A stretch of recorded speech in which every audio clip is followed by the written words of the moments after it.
Alright, this is something I'm going to show you guys before we go forward.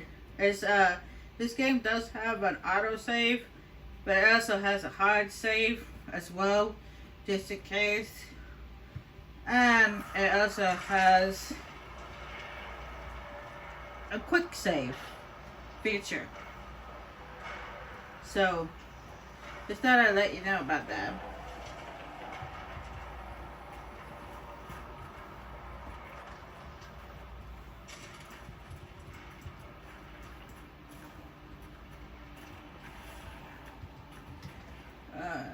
To control other party members, press F1, F2, F3, and F4.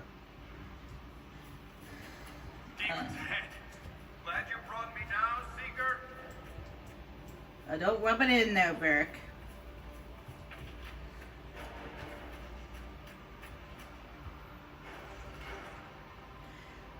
Tactical camera. Let's look at tactical camera mode, which helps you better evaluate nearby enemies and plan your strategy. Use tactical camera in the future. Press F5. It's actually used to be the T button for me. By default, because I changed it. When in tactical camera, use the directional buttons, or hold down the mouse. Use the slide thing. Use tab to circle through targets. Switch controls between your party members. Use the right click to issue orders, to move to specific spots or attack specific targets, specific enemies. To exit tactical camera, press F5 or scroll back in. I'm going to switch to Solar's over here. Where's he at? Okay, and bring up this area effect attacks. Area of effect attacks allow you to target groups of enemies. Use the mouse to position the AoE to left click to initiate the AoE when you're happy with its position, or right click to cancel.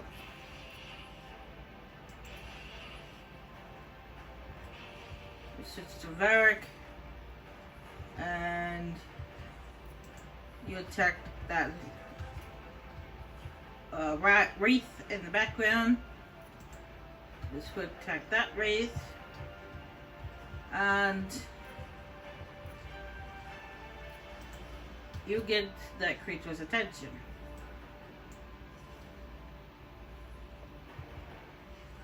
Go!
So let you guys know that I actually will be talking a lot here at the start, because there's a lot of things to explain right at the start.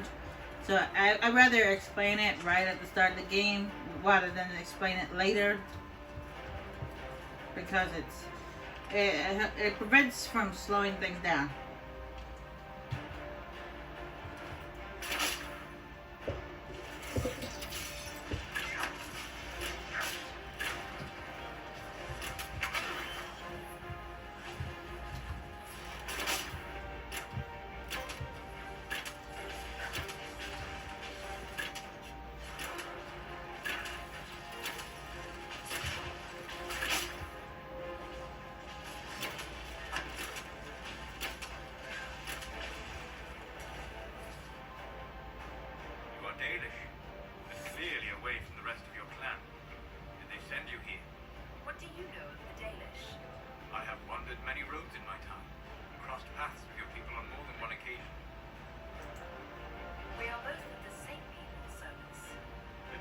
I meant felt differently myself.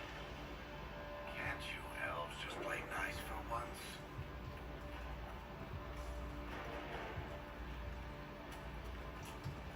I'm not sure he can. He just has an unusual view of the world, that's all.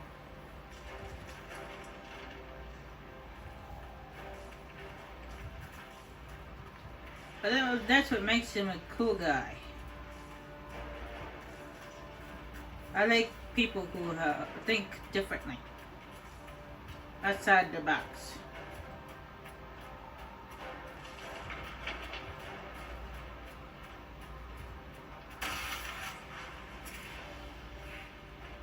Shit, are you alright? Not really. That took a chunk out of my health. A small chunk, but still a chunk. Well, at least it didn't make me fall on the floor again. Okay.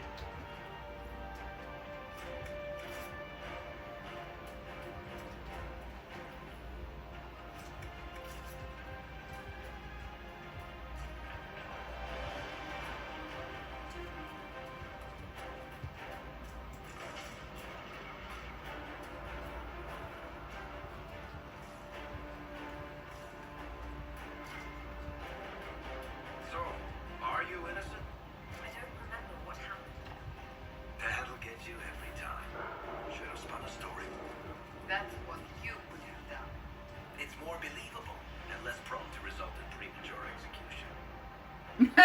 I agree with Cassandra. That is something you would do, Varric.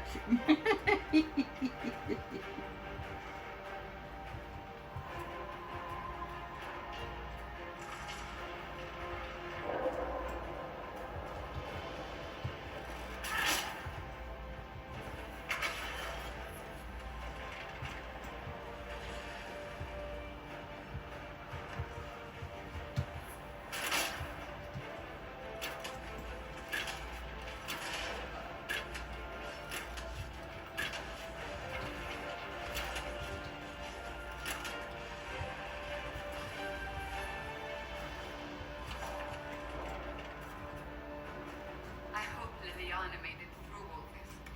She's resourceful, Seeker. We will see for ourselves at the forward camp. You're almost there. Oh, I agree with Varric on that one. Lily is very resourceful. And I kind of feel... actually, matter of fact, in Origins, if I was going to actually romance anyone, it would have been her.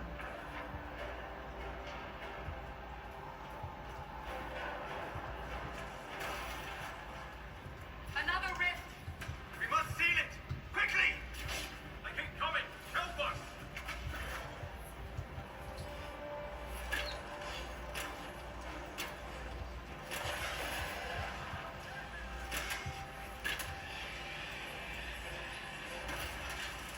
Hurry! Use the mark!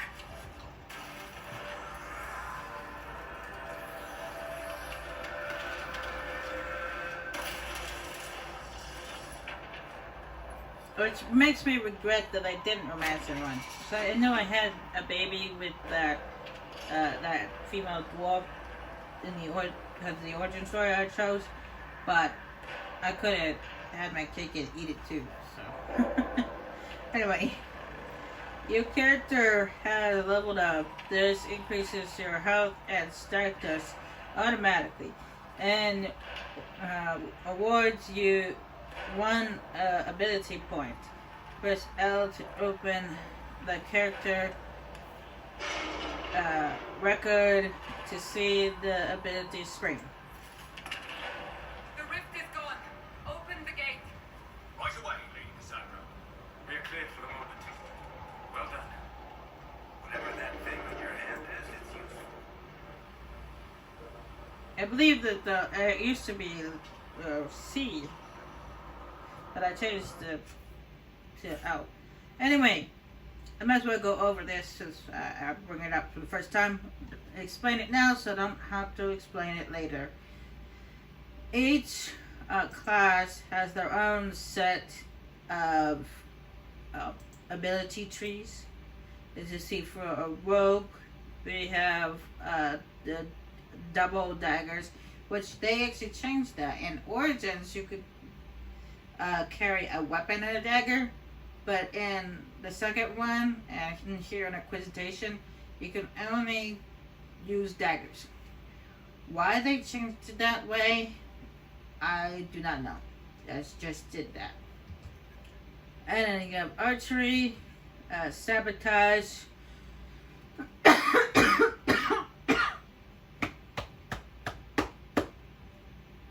Me choking in my own spit.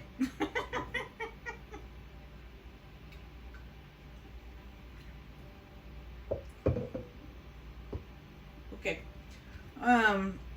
And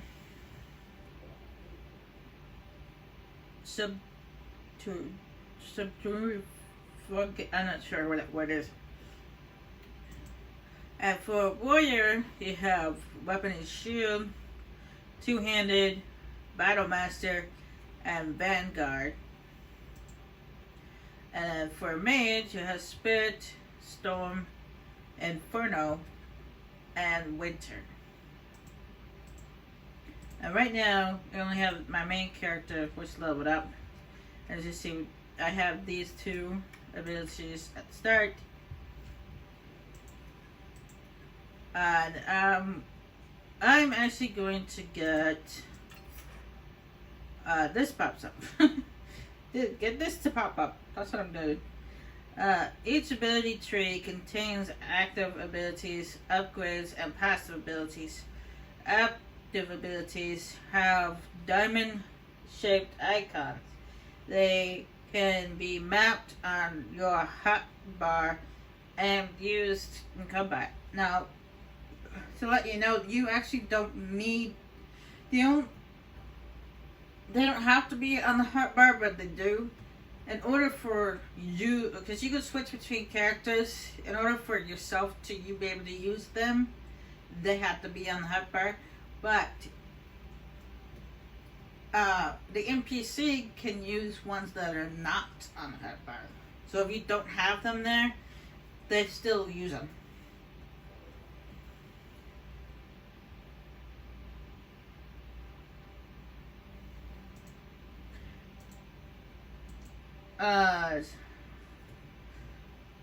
Upgrades and are attached to an ability and make it stronger.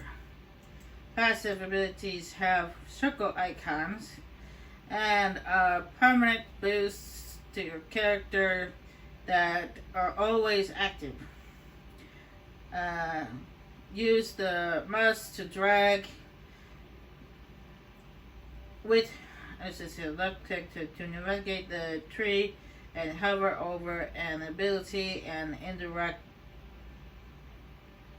inspect its details. Once you have ability points available, click an ability or upgrade to learn it.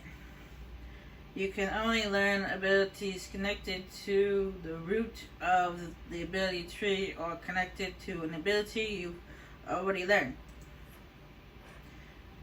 Press exit to go back to the ability tree list and browse other ability trees.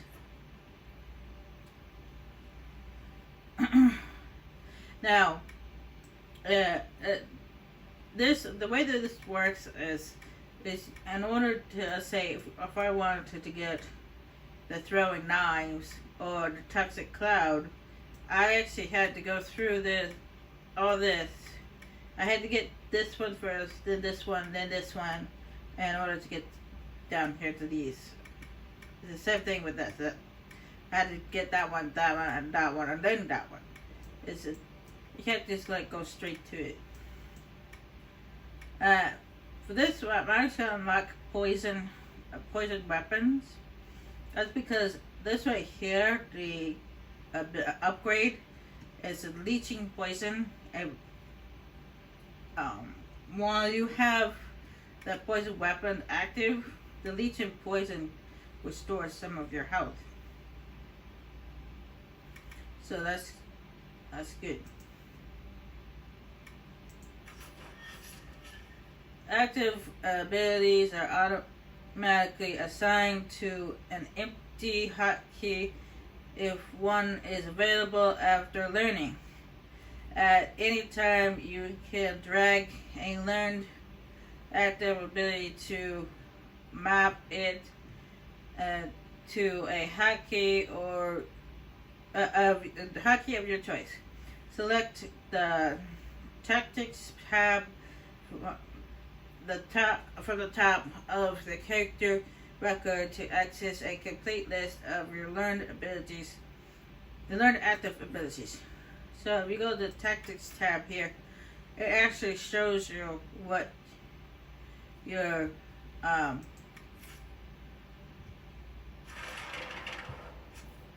was done looking at it. What your learned abilities are. So basically, this is where they are. This is even if you don't have them on the hotkey thing, they're still right here. So that's why if the character is being controlled by a computer, and they're still able to use those abilities, even if they're not on here.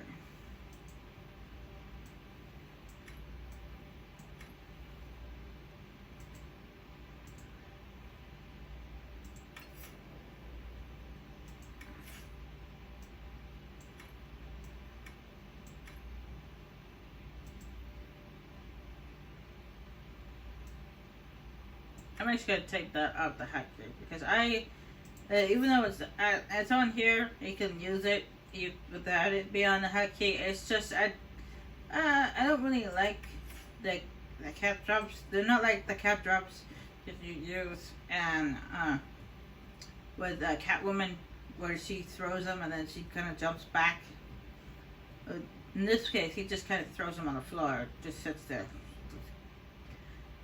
Kind of weird.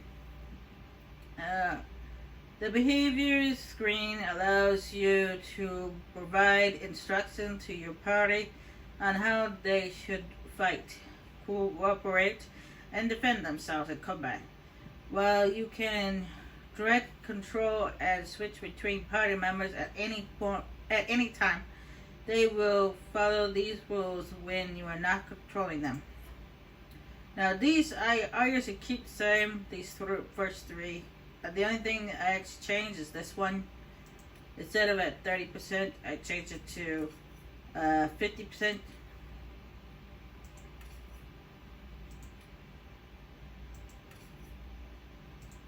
So when their health gets to that amount, then they'll use a health potion. Because at 30%, you pretty much get knocked out. So, and then we have these, which is the same things we have had in Origins and in the second one. Except for this time around, we don't actually get any points to put into these. It's just, the only thing we get is ability points. That's it. You can upgrade these by using armor, weapons, upgrades and stuff. I'll go over that later.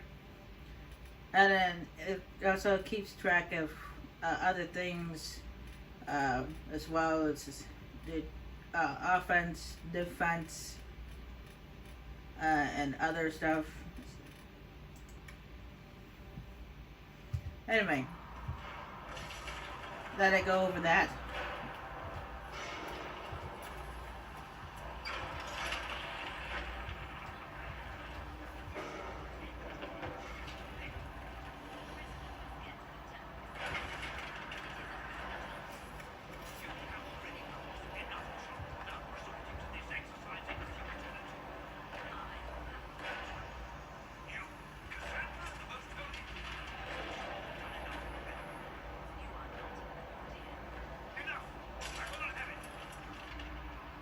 It sounds like you're a very grumpy man.